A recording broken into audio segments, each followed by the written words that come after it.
a terrified whimper in the blood-stained snow, a cruel huntsman's horn echoing through the winter woods. When Juliet hid a bleeding wolf cub beneath her floorboards, she thought she was saving a wild beast. She didn't know she was holding the stolen heir to a savage, unforgiving kingdom. The winter of 1342 was merciless in the valley of Darrowshire. Frost clung to the ironwood trees like shattered glass, and the wind carried a biting chill that kept the villagers huddled close to their hearths. Juliet, however, had no such luxury. As the village healer, a trade passed down from a mother who had barely escaped the witch trials of the previous decade, she was bound by a duty that ignored the freezing temperatures. Old Father Thomas was coughing up blood, and only the rare frost fennel that grew near the jagged edges of the northern boundary could ease his ailing lungs. Juliet pulled her wool cloak tighter around her slender shoulders, her boots crunching softly in the pristine snow. The woods were unnervingly quiet. Even the usual chatter of winter sparrows was absent. It was an oppressive silence, the kind that usually preceded a storm or a slaughter. Then she heard it. A sharp, agonized yelp, followed by the frantic scrabbling of claws on ice. She froze, her gloved hand dropping to the small iron dagger at her belt. Juliet crept forward, parting the heavy branches of a snow-laden pine. In a small clearing surrounded by a halo of bright, steaming crimson, lay a wolf cub, but this was no ordinary timber wolf.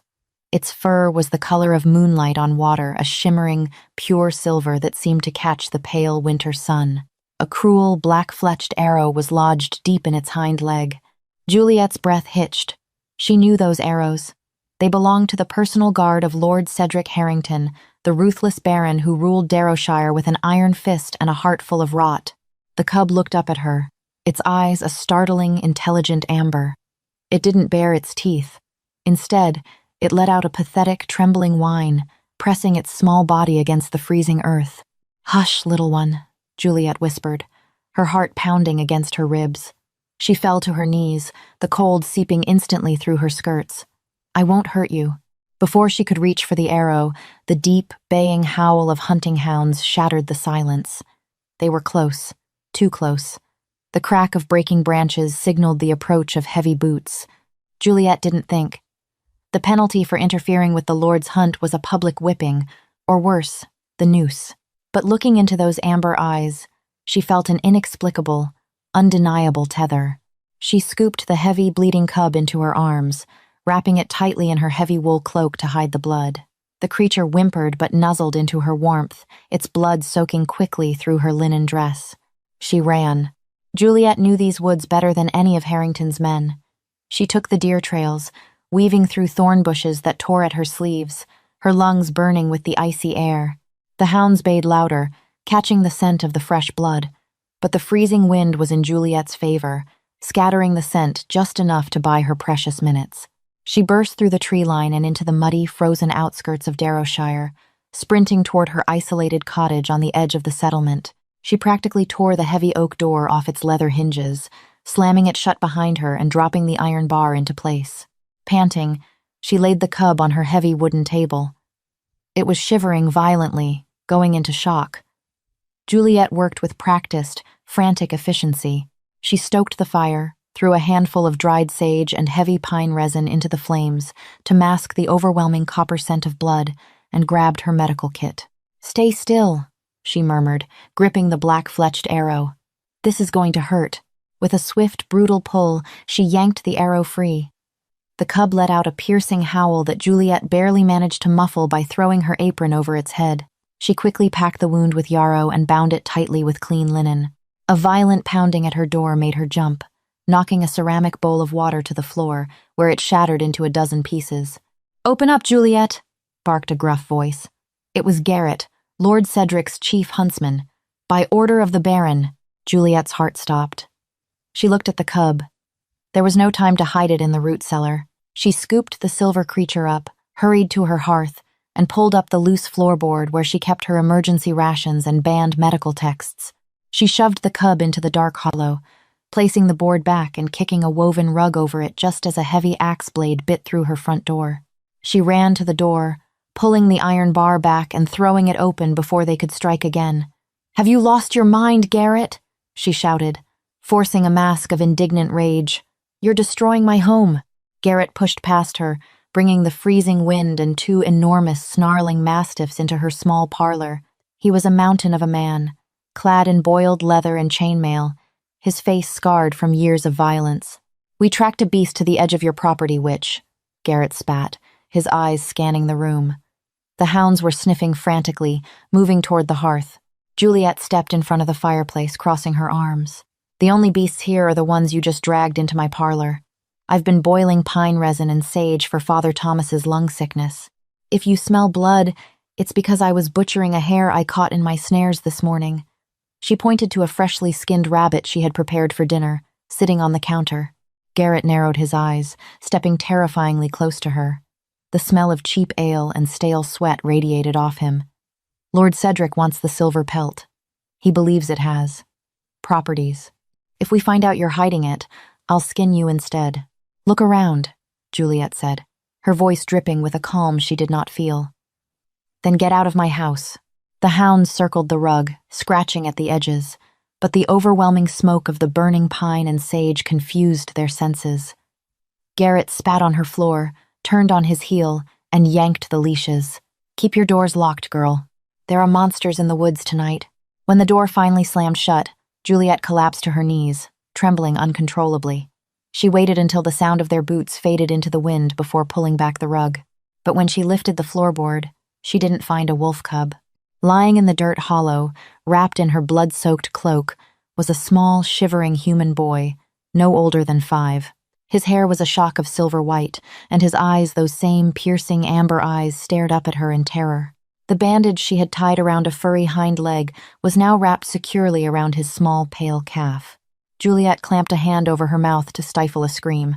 She hadn't saved a wolf, she had saved a lichen. For 3 days, the village of Darrowshire existed in a state of suspended terror.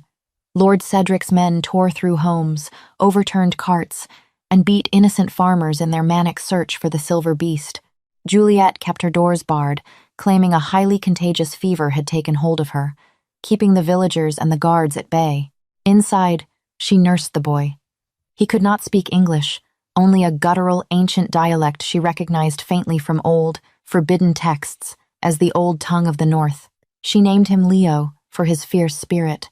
Despite the pain of his wound, he was remarkably resilient, healing at a rate that terrified and fascinated her. On the 3rd night, a full moon rose, heavy and pregnant, casting an eerie blue luminescence over the snow-covered valley. Juliet was feeding Leo a bowl of warm broth when a sound tore through the night. It wasn't a single howl. It was a cacophony of rage, a terrifying, earth-shaking roar that vibrated through the stone foundations of Juliet's cottage. The broth spilled from the wooden spoon as Leo sat up straight, his amber eyes wide. He let out a small, responding chirp in the back of his throat. Juliet rushed to her window and peered through the frost-rimmed glass. At the edge of the tree line, where the woods met the village boundary, the shadows were moving. Hundreds of them. Massive, hulking figures that stood on 2 legs but bore the monstrous features of wolves. Their eyes glowed like dying embers in the dark. And at their forefront stood a man. He did not wear armor, only a heavy cloak of black fur over a tunic of dark leather. He was tall, powerfully built, with raven-black hair and a jaw carved from granite. Even from a distance, Juliet could feel the oppressive, suffocating aura of his power.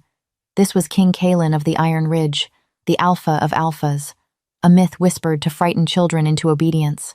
Suddenly, a horn blew from the Baron's keep. Torches flared to life along the wooden palisades of Darrowshire as Lord Cedric's garrison scrambled to the walls. "Hold your fire!" Cedric's voice echoed across the valley. The Baron stood atop his gatehouse, flanked by archers. "What is the meaning of this monstrous intrusion? These are the sovereign lands of the crown." King Caelan stepped forward, his boots crunching loudly in the dead silence. When he spoke, his voice was a deep, resonating baritone that carried effortlessly over the wind. It commanded absolute obedience. 3 days ago, a hunting party from your miserable stone cage trespassed into my domain. They shot my son, the Prince of the Iron Ridge. Caelan's voice dropped, laced with a venom that made Juliet's blood run cold. You have until the moon reaches its apex to bring him to me. Alive. If he is dead, I will slaughter every man, woman, and child in this valley, and I will build a pyre out of your bones to warm my pack." Panic erupted in the village. Screams echoed from the lower districts. On the wall, Lord Cedric paled, but his arrogance masked his fear. "We have no prince of yours, beast. We hunted a wolf. It fled into the woods. Return to your caves before I have my archers fill you with silver." Kalen didn't flinch. He didn't shout. He simply raised his right hand. In unison, 300 lichens dropped to all fours, their bones cracking and reforming in a sickening symphony of violence as they shifted fully into their beast forms. The sight was enough to make 2 of Cedric's archers drop their bows and flee the wall. Before sunrise, Kalen vowed, his eyes locked on the Baron, "Your bloodline ends." Juliet backed away from the window, her breath coming in short, panicked gasps. She looked at Leo, who was tugging at her skirt, pointing toward the window. "Papa," the boy whispered, the first English word he had spoken. Juliet's mind raced. If she handed the boy over to Cedric, the Baron would undoubtedly use him as a hostage, ensuring Kalen's wrath would wipe Darrowshire off the map. If she ran into the night to deliver the boy to Kalen herself, Cedric's archers would shoot her down before she crossed the snowfield. She was trapped. But as she looked down at the boy who held the fate of thousands in his small hands, she remembered the cruelty of her Baron. She remembered how Cedric had taxed them into starvation, how his men had taken liberties with the village women, how he ruled through fear and blood. Juliet froze for only a heartbeat, her mind racing through every impossible choice. The king outside the gates was a monster. Yes, he had conquered kingdoms and inspired terror wherever his banners appeared. But the true monster was sitting in the stone keep above them, cloaked in the authority of a ruler while sacrificing innocent lives without a flicker of remorse. Compared to that cold cruelty, the enemy beyond the walls almost seemed honest. She looked down at Leo, who blinked up at her with complete trust, utterly unaware that his fate had already been decided by men drunk on power. That silent innocence shattered the last of her hesitation. "We have to go," Juliet whispered, grabbing a heavy wool blanket. She wrapped Leo securely, binding him to her chest with a leather harness she used for carrying heavy bundles of herbs. She pulled her dark cloak over them both, drew a steady breath, and turned toward the forbidden passages. She wasn't going to hide. She was going to commit high treason. The moon hit its apex, pouring an icy, unforgiving light over the impending slaughter. Juliet slipped out the back door of her cottage just as the first war cries shattered the night. The siege did not begin with ladders or battering rams. It began with sheer, terrifying brute force. Massive lichens, fueled by the rage of their alpha, hurled themselves at the heavy wooden gates of Darrowshire. The iron hinges shrieked under the impact. Flaming arrows rained down from the walls, but the werewolves were too fast, too vicious. Juliet hugged the shadows of the narrow alleyways, moving toward the southern gate, the weakest point in the village defenses, currently abandoned as Cedric's men rushed north to meet the main assault. The noise was deafening. The clash of steel, the screams of dying men, the wet tearing of flesh, and the relentless, blood-curdling howls. She darted behind a blacksmith's forge, her heart hammering against her ribs. Leo was dead silent against her chest, sensing the danger. As she peeked around the stone corner, her blood froze. The northern gate had shattered. Lichens poured into the main square like a river of nightmare and shadow. At their helm was Kalen, fully shifted into a monstrous, towering wolf of pitch-black fur. He tore through Cedric's heavily armored knights as if they were made of parchment. Armor offered no protection against claws that could rend iron. Juliet realized she couldn't make it to the southern gate without crossing the main thoroughfare. She had to move through the courtyard of the Baron's own estate, utilizing the servants' paths. She sprinted across an open patch of snow, slipping into the shadow of the keep's outer wall. But as she rounded the corner toward the estate gardens, a heavy hand grabbed her shoulder and slammed her violently against the stone wall. The air rushed from her lungs. She looked up, dazed, straight into the manic, bloodshot eyes of Lord Cedric Harrington. He wasn't wearing armor. He was wrapped in lavish silks, clutching a heavy, gold-hilted broadsword. Behind him stood Garrett and 3 heavily armed guards. They were fleeing. The Baron was abandoning his people to the slaughter. "Well, well," Cedric sneered, his gaze dropping to the unnatural bulge under Juliet's cloak. He reached out and viciously yanked the hood back, revealing Leo's silver-white hair and glowing amber eyes. "I knew it," Cedric breathed, a sickening smile stretching across his pale face. I knew that beast hadn't made it past the river. You hid my prize, witch. He is a child, Juliet screamed, trying to twist away. But Garrett stepped forward, pressing the edge of a hunting knife to her throat. He is salvation, Cedric countered, his voice trembling with a dark, feverish obsession. Do you think I hunt these beasts for sport, girl? The rot is in my blood. The physicians say I have a year before the sickness eats my mind entirely. But lichen blood, alpha blood, it cures all. It regenerates. It is the elixir of immortality. Juliet stared at him in pure horror. The hunting party hadn't been an accident. Cedric had deliberately targeted the royal pack, trying to kidnap a lichen to harvest its blood for his own selfish survival. He had provoked this war. He had condemned his own village to death. You're insane, she spat. Kaelin will tear you to pieces. Not if I drink the boy's blood first, Cedric said calmly, raising his sword. Cut her down. Take the cub. Garrett raised his knife, a cruel smirk on his face. Juliet closed her eyes, wrapping her arms protectively around Leo, waiting for the cold bite of the steel. Crack. It sounded like a thunderclap. Garrett's body suddenly jerked backward, lifted completely off the ground. Juliet opened her eyes just in time to see the massive huntsman thrown 30 feet across the courtyard, his chest caved in by a single, devastating blow. Lord Cedric stumbled backward, dropping his sword with a clatter. His remaining guards turned to run, but a blur of shadow descended upon them, snapping their necks with a sickening crunch before they could even draw breath to scream. Standing amidst the falling snow and the bodies of the guards was Kaelin. He was back in his human form, though his chest heaved, and his hands were coated to the elbows in crimson blood.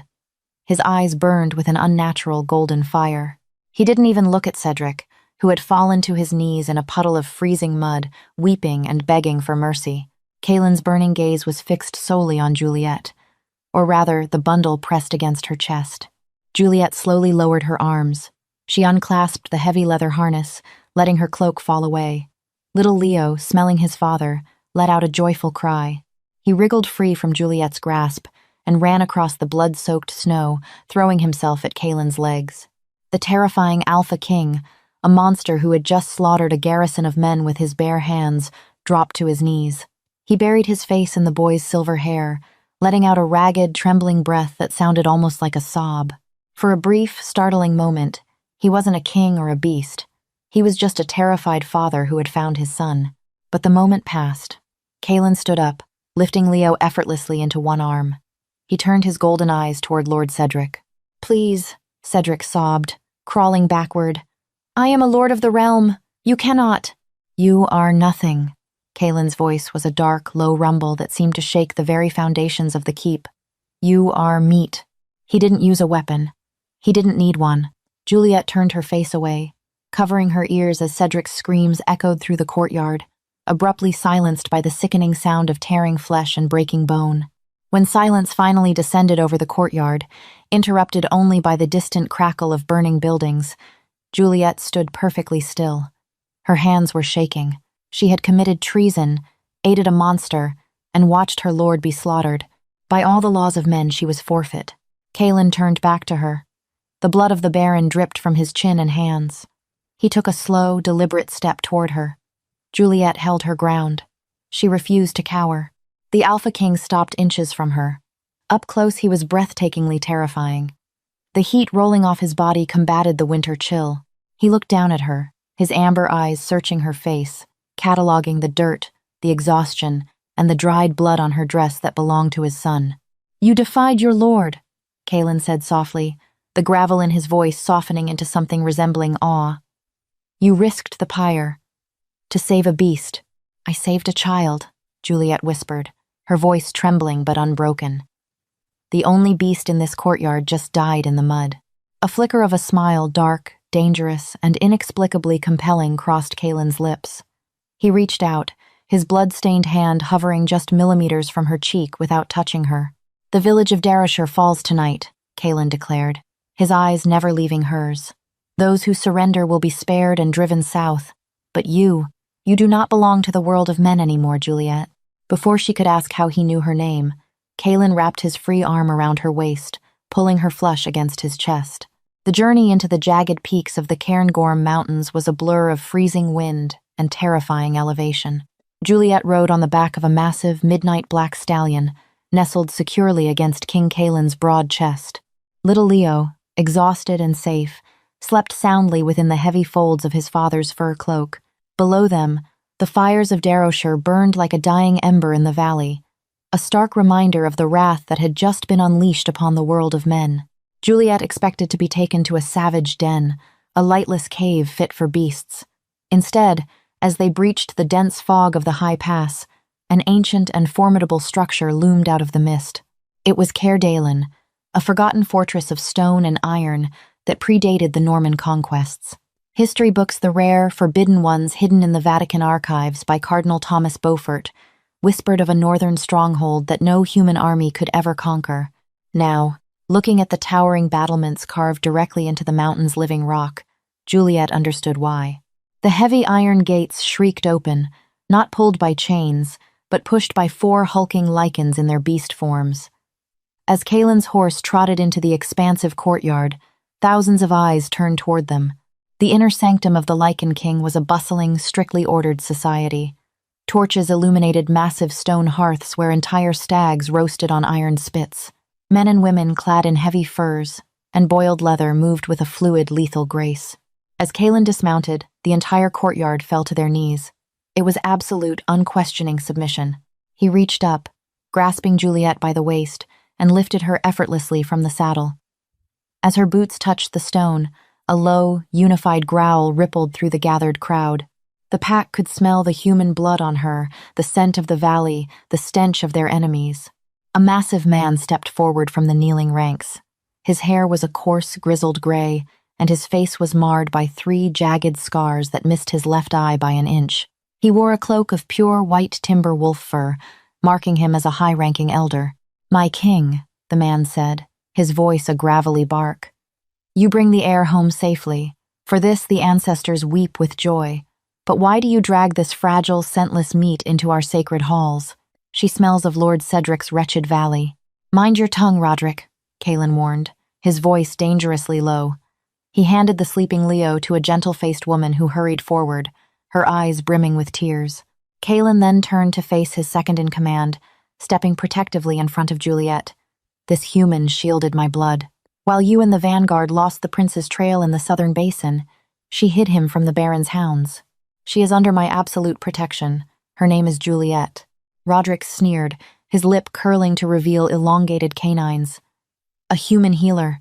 They are treacherous by nature, Caelin. She will poison our wells and map our defenses for the king's armies in London. She belongs in the feeding pits, not the upper keep." "She stays!" Caelin roared, the sound echoing off the stone walls with such force that several torches flickered. His eyes flashed a brilliant, terrifying gold. "If any member of this pack bares their teeth at her, I will personally rip their jaw from their skull. Is that understood?" The pack bowed their heads lower. Roderick stiffened, his jaw clenching tight, but he too dropped his gaze. As the Alpha commands, for the next 2 weeks, Juliet existed in a terrifying state of limbo. Caelin gave her chambers in the highest tower, a room warmed by a perpetually roaring fire and adorned with pelts softer than silk. Yet, she was keenly aware that she was a fragile glass figurine in a house of hammers. She decided she would not be a prisoner. She was a healer. The siege of Darrowshire had not been without its cost. Dozens of Lichen warriors had returned with severe wounds from silver-tipped arrows and heavy broadswords. While Lichens healed rapidly from ordinary steel, silver burned them like acid, festering in their veins and slowing their supernatural regeneration to a crawl. The pack's own shamans relied on archaic chants and brutal cauterization.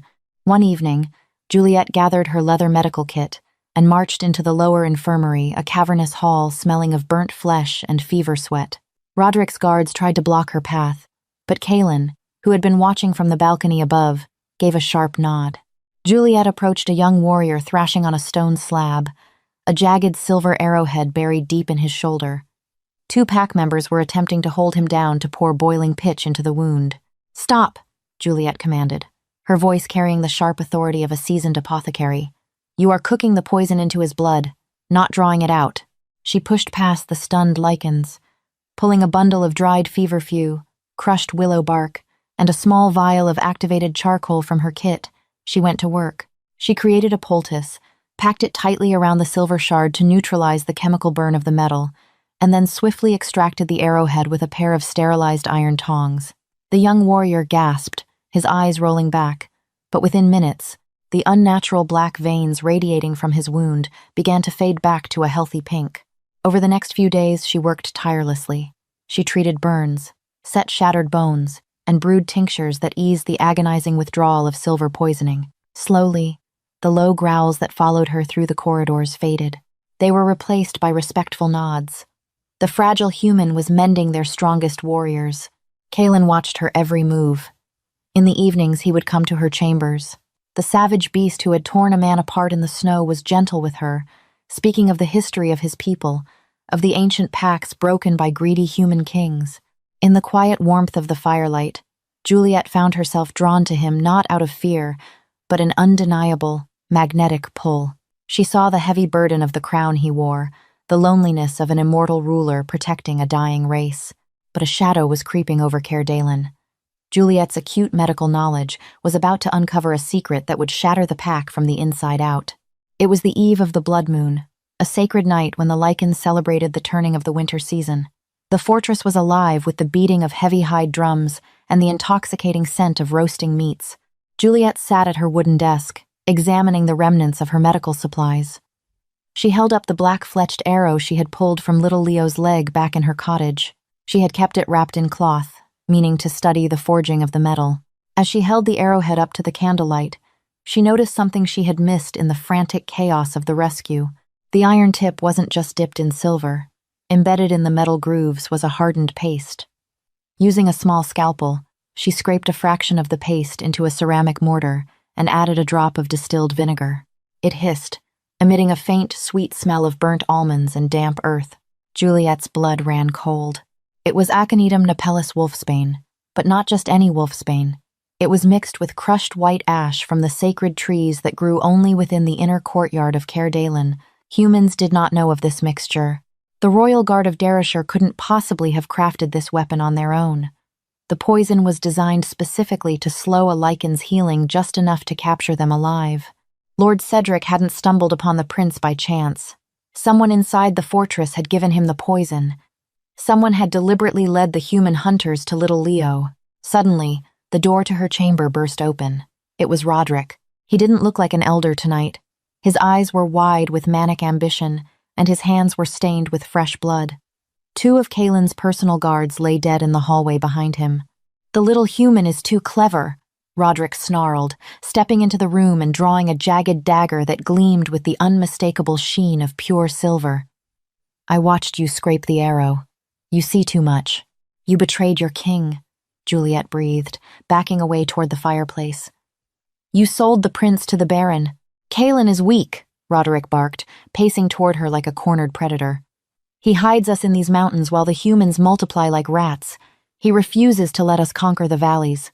If Cedric had killed the boy, Kaelin would have fallen into a blind, suicidal rage against the human armies. He would have died in the slaughter, and I would have taken the Alpha Mantle to lead our people to war. You would lead them to extinction," Juliet said, her hand slipping blindly behind her back, desperately searching the mantle for anything heavy. Roderick lunged. Before his blade could strike her, a deafening roar shattered the stone archway. A massive black wolf crashed into the room, tackling Roderick with the force of a falling boulder. The two heavyweights slammed into the far wall, stone cracking under their immense pressure. Kaelin shifted back into his human form in an instant, his hands wrapping around Roderick's throat. But Roderick was prepared. He drove the silver dagger deep into Kaelin's side. The Alpha King roared in agony, stumbling backward. The silver sizzled violently against his ribs, the dark veins of poison immediately creeping up his neck. Roderick laughed, a wet, ugly sound, and raised the dagger to deliver the killing blow to Kaelin's heart. "Die, my king," Roderick whispered. "No!" Juliet screamed. She didn't have a weapon, but she had her apothecary table. She grabbed a glass vial of highly volatile alkaline dust, a powder she used to cauterize deep wounds, and hurled it directly into the roaring fire of the hearth, just as Roderick lunged. The chemical reaction was instantaneous and explosive. A blinding flash of white light and a concussive wave of heat blasted into the room. Roderick, His hypersensitive lichen eyes dilated for the kill, took the full force of the flash. He shrieked, dropping the dagger as he clawed at his blinded eyes. That second of distraction was all Kalen needed. Ignoring the silver burning in his flesh, the Alpha King surged forward. With one fluid, brutal motion, Kalen grabbed Roderick by the jaw and the back of his neck, twisting with terrifying, bone-snapping force. The elder lichen went limp, his body hitting the stone floor with a heavy thud. Silence rushed back into the room, save for the crackling of the disrupted fire. Kalen fell to his knees, clutching his bleeding side. Juliet was there in an instant. She kicked the silver dagger across the floor, ripped the fabric of her own dress, and pressed it hard against his burning wound.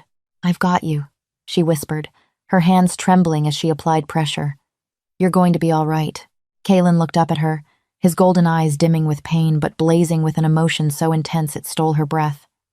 He reached up, his large, blood-stained hand gently cradling the side of her face. His thumb stroked her cheekbone. "You did not run," Kalen rasped, his chest heaving against her hands. "You stood against a monster, to save me." "I seem to make a habit of saving wolves," Juliet replied, a tear finally slipping down her cheek. "A human heart," Kalen murmured, his voice thick with ancient reverence. "With the courage of a Luna." He pulled her down, pressing his forehead against hers. In the lichen custom, it was the most sacred of vows. It was a claiming, not of ownership, but of absolute, unbreakable partnership. The King of the Iron Ridge had found his equal, not in a creature of magic and fangs, but in a mortal healer from a forgotten village. History records the winter of 1342 as the year the Great Plague mysteriously spared the Northern Territories. The Vatican archives, heavily redacted by the Church, vaguely mention a treaty signed in blood between the Crown and the shadows of the Cairngorms. But the locals of the high valleys know the truth. They know that peace was forged by a mortal queen with healing hands, a woman who walked fearlessly among beasts, ruling beside the immortal Wolf King until the end of her days. Did you get chills reading how a courageous healer defied an entire kingdom of beasts to become their legendary queen? Juliet's story proves that the greatest power isn't brute strength, but an unshakable, compassionate heart. If this epic tale of loyalty, betrayal, and dark romance kept you on the edge of your seat, smash that like button. Share this video with a fellow fantasy lover, and don't forget to subscribe to our channel for more thrilling, hidden legends.